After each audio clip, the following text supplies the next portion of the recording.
Now, if you've been searching for a new budget-friendly DIY jewelry idea, then the popsicle stick bracelets are for you. And Tricia Szasz from Parkville Artisans Studio is joining us now to show us how to do this fun, easy, and kid-friendly project. First off, this is the biggest popsicle stick I think I have ever seen. Can you imagine the size of popsicle that goes with this popsicle stick? That would be my kind of popsicle, if you can make them out of like margaritas. We're talking like at least a 2-foot popsicle here. This is actually a tongue depressor. Is it a tongue depressor? Why do we call it a popsicle stick? Because you can make these with popsicle sticks, and people are like, tongue depressor, what am I supposed to do with that? Anyway. So, getting back on track, what materials besides tongue depressors and oversized popsicle sticks do we need for this project? What materials do you need? Nothing terribly important. The only thing you really need is a pot to boil them in and maybe some scissors and stuff. The rest of it, go into your craft room and just grab some stuff, like whatever, yarn, or I have this is like cool looking duct tape. I've got some beads, I've got some wire, some glue, some ribbon, some yarn, everything. So it's really open-ended to how we want to decorate it, but I think the most important thing that people want to see is how you get this to look like this. Right.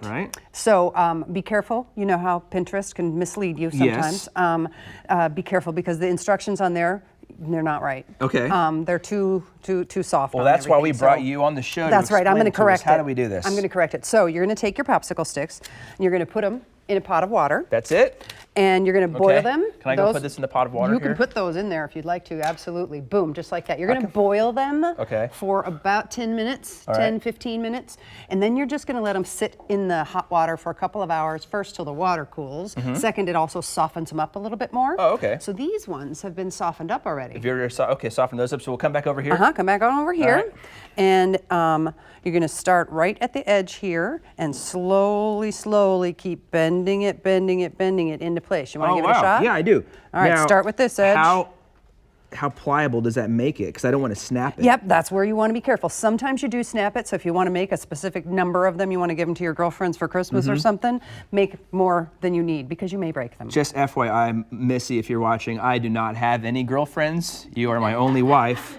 I was talking to them. Tricia's not leading us on anywhere, so. All right, I think we've almost got this, this put away here. Almost got it in there.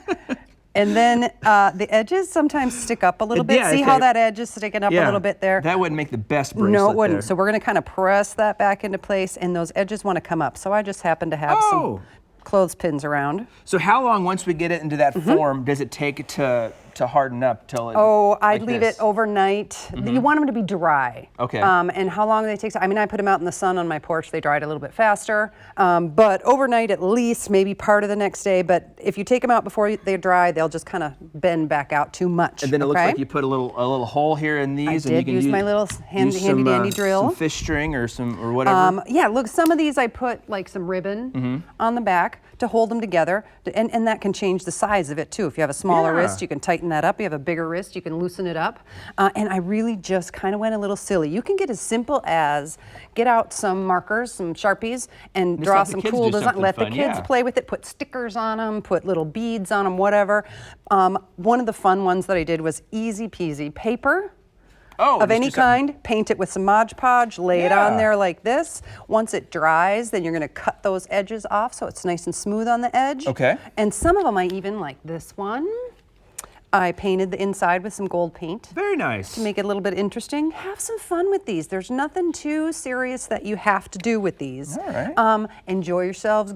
Get out some of the extra stuff you have all around the house. All right. And use it up. Easy and fun to do at home. All you got to do is get your tongue depressors, but we can call them popsicle sticks too. So, Tricia, thank you very much again. Tricia from Parkville Artisans Studio down there in downtown Parkville.